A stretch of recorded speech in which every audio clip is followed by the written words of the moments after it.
to this episode of Women Series, where we capture developments and stories that impact women. Rape remains a major vice that has adverse effects on women, and its persistence has a tendency to stifle the contributions of women to the economic growth of nations. As we all know, women play great leadership roles, which is manifest in governments such as Germany, Norway, and Finland, countries all led by women. They also contribute to the economies of household, and if rape is not taken to the front burner as an issue to be addressed, it would remain a social crisis, creating a scar in the globe. Today, to discuss with me on this very burning issue, and I say burning because it's a situation that is rising even currently in our nation, Nigeria, I have with me to discuss on this issue my colleagues Bukola Akinyele and Nifemi Taiyese. It's great having you on the program. Thank you. All right, so really, we have seen, the most recent case we've had was Uwamozuwa, who last week was raped and killed while she was reading in a church. She was a 100-level microbiology student of University of Benin.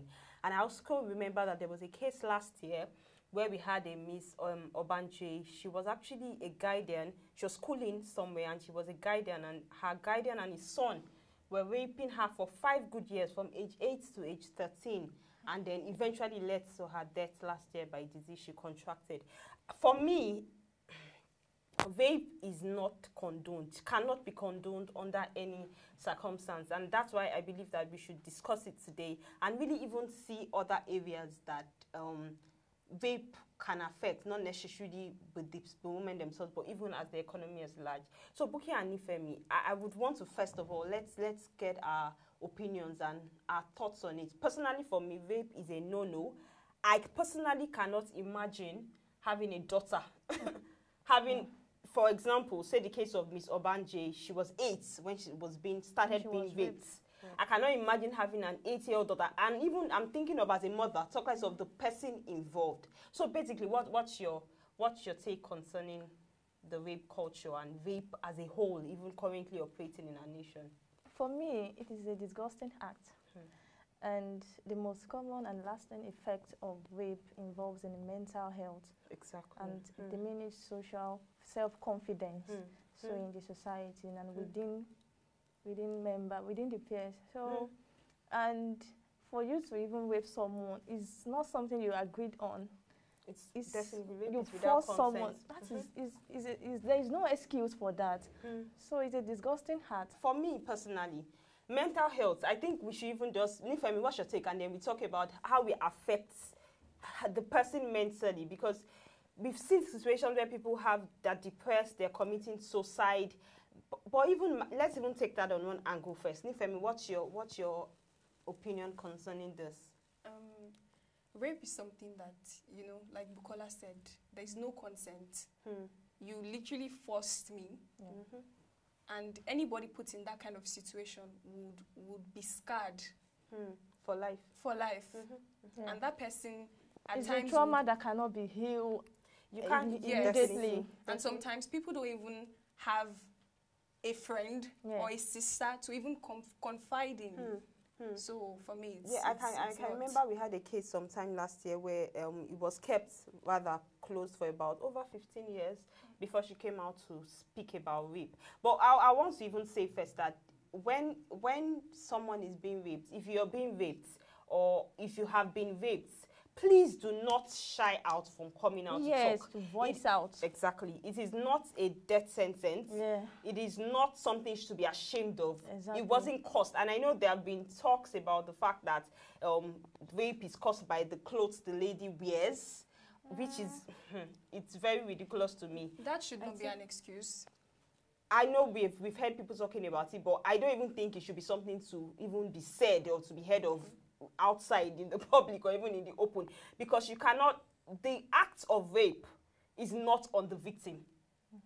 It has to do with the person that had to do it. It's not about the person being raped right now.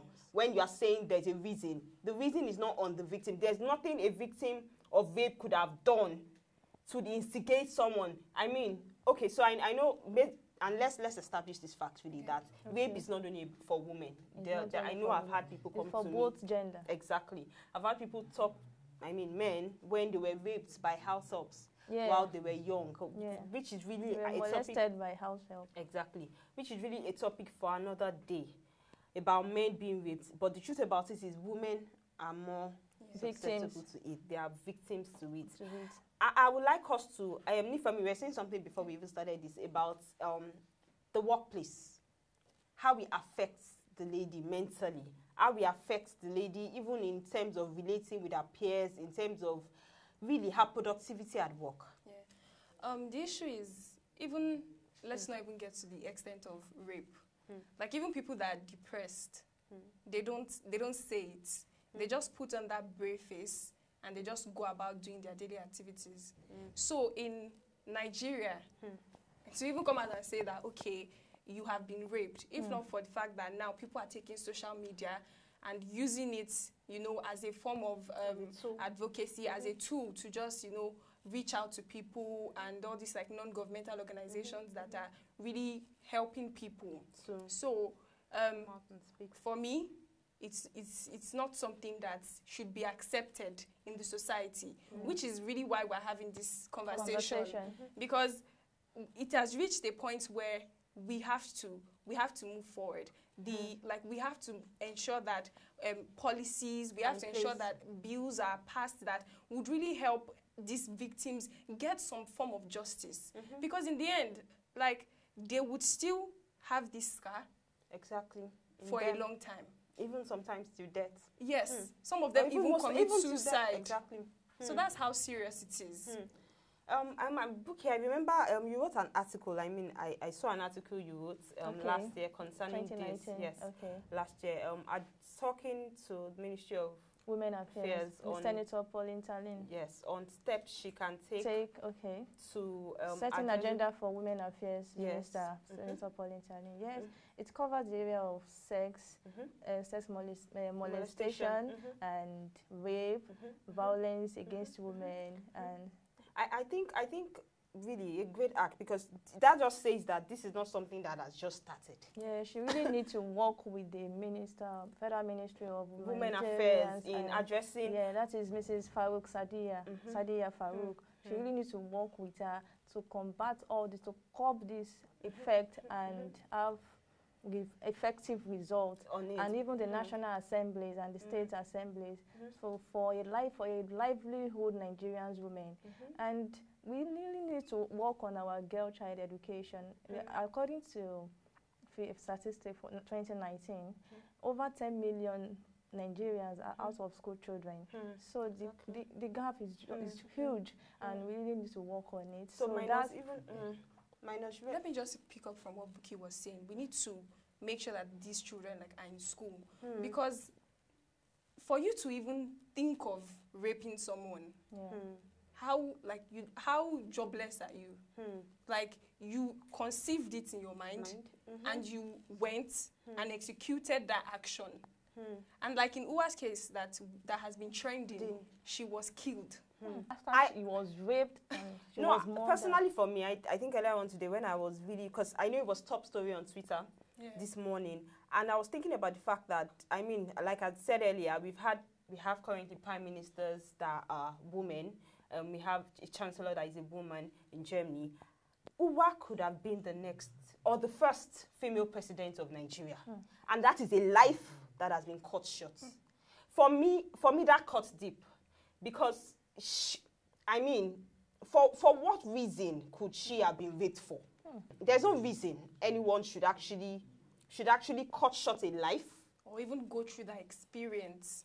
Exactly. Like, if she was alive today, the scars would still be with her. Exactly. And just like you said, the girl child education, there needs to be more awareness. Women empowerment, there needs to be more awareness. I think that this is a call really to victims to speak out. Please, as soon as that happens, if it ever happens to you, speak out. Don't be scared of facing that truth.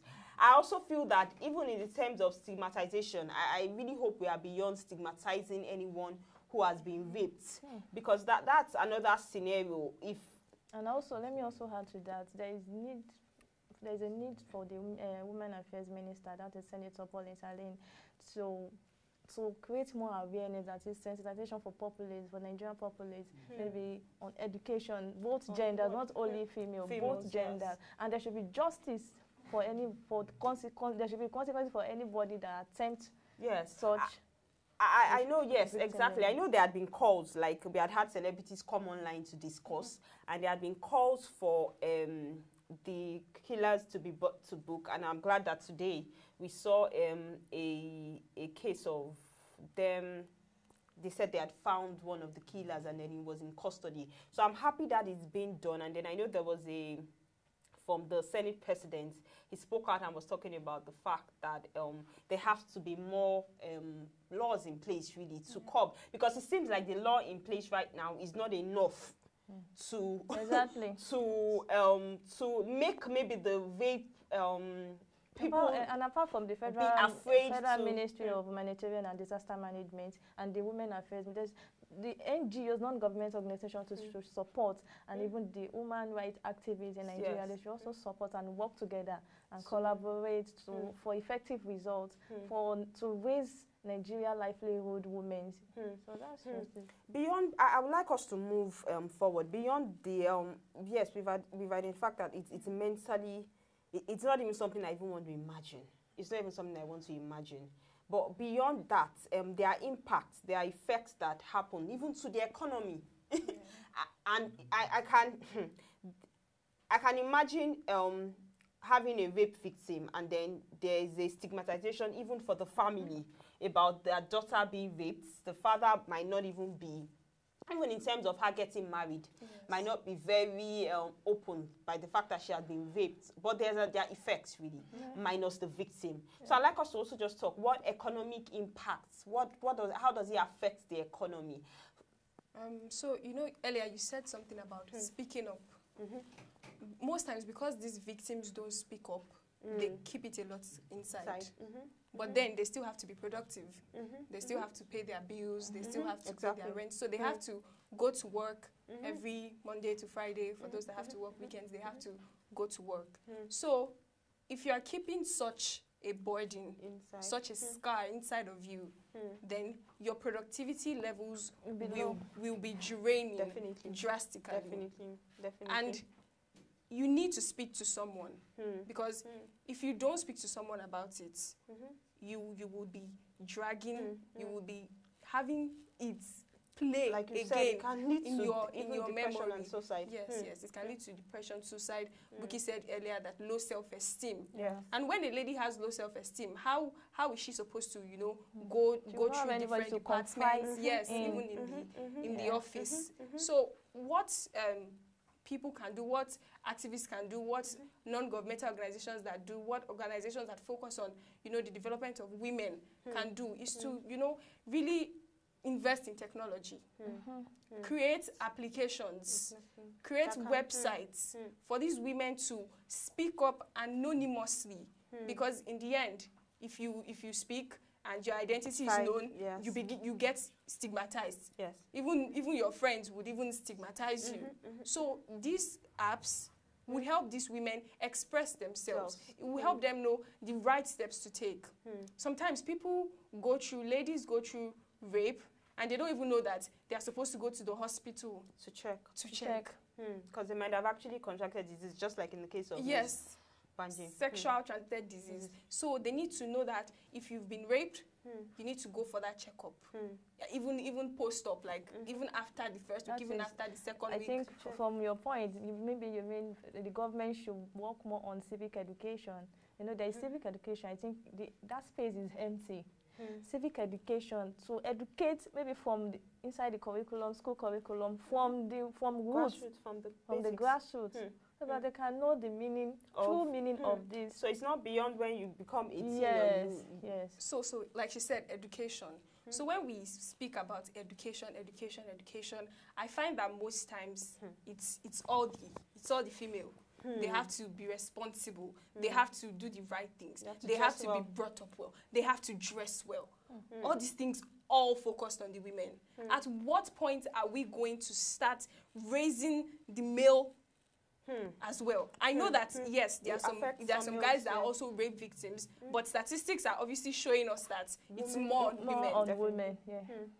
So at what point do we get to that stage where our social institutions, our religious institutions are telling the male that they need to addressing? Yes, they need to address it. I really, for me, I believe, like, I know I saw something on social media yesterday, even as I was going over this Owa's case, and then it was talking about the fact that, I mean, I even saw a video where recently, just I think last week, Akure to Abuja or something, and then a man was practically trying to seduce the lady. He was actually trying to say, she was actually videoing an old man, and she actually even pulled up. I was even thinking first that probably it's not even a recent video, but when I saw that he had a face mask like covered under his chin, I knew that it was recent, because really due to the COVID-19 pandemic. And really, are the men being addressed? Just like you said, I think we should go beyond the woman and face on both gender. Exactly, and face gender what exactly inclusion. Should men do. I also think it's a form of self-control for me, because there's a place of self. Everybody has things that they want to do, but there's a place of self-control. And just as you said, there's a need to start speaking to the male gender. Yes. I know a few women that have started talking about, but I'm even surprised that it's a woman that are talking about men doing these things. And I really think it's just time for men to rise up and really talk about self-control, talk about how they can, and really let's be practical, yes, they might have urges, but the truth is, knowing how to address it, how to control yourself, not to get to a level where you have to rape a child. I can remember there was also a case of about 11 men molesting a 12-year-old. Imagine 11 men. Even at that age. Exactly, at that age. It's traumatizing. It's not something that I would even wish my enemy. But also, I would like us to also talk about the minus, even the people. Yes, the economy as a whole. Just like you have said, it keeps women short. It affects, and then this is, like I said, Uwa could have been the first female president. Minus her being killed, even people that are still around, they have low self-esteem. They have, it cuts short their envision of the future. I mean, these are women that are supposed to think of the economy and think of how to move the economy forward. They are ready to achieve dreams that they have put in their hearts, but when carried on with that burden of a scar, then that is practically cut short. Finally, as we wrap up, I also like us to just share our views, basically on what's a rape, for someone that has been raped, what she needs to do. If a friend comes to you right now, if your daughter comes to you right now, if anybody really, a niece, for example, comes to you right now, what should she do? What would you tell her? What should you share with her to just encourage, and really our final words on this? First, I would say that such person needs counseling. Counseling to sympathize with the person first and encourage the person. This is not the end of the world. Exactly. So it's basically not the end. It's not the end of the world. So there's still life. There's still life. And you are not. And you are not the one that caused it. Exactly. So that should counseling. So mine will be, they need to know that it's a no judgment zone.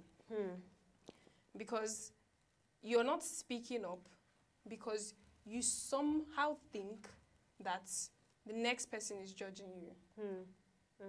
You somehow think that they would blame everybody else, but even the person that did it. And you are the victim.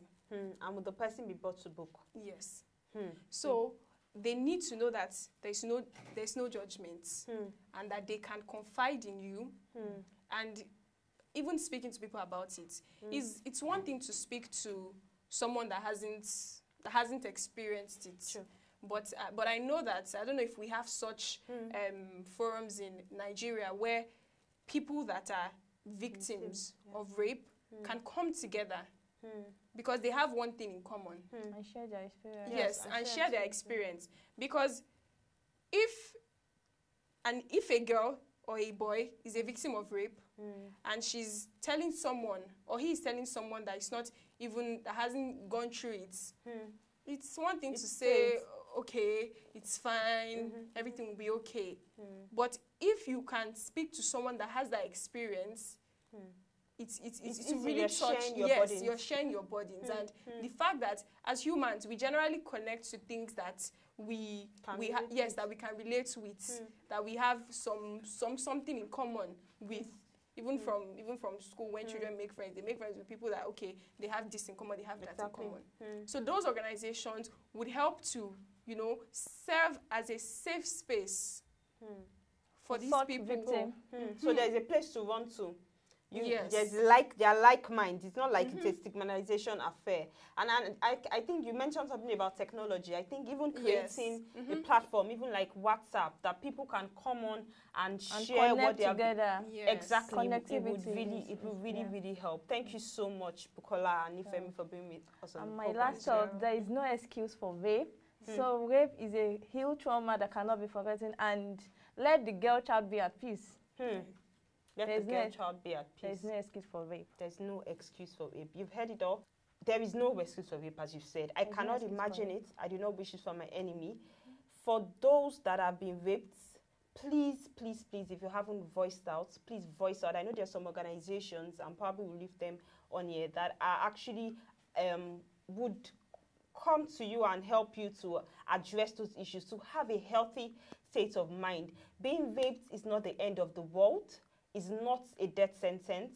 There is life ahead of you to move on, and you would achieve all that you're supposed to achieve, even with all that has happened to you. And that'll be all on today's episode of Women Series. Thank you so much for joining us. Do follow us on our social media platforms, Facebook, Instagram, and Twitter. And you could also chat up with us on this issue on our social media platforms as well. You could also send me an email on programs@postshareng.com. Till next week, thank you so much for watching, and please keep staying safe.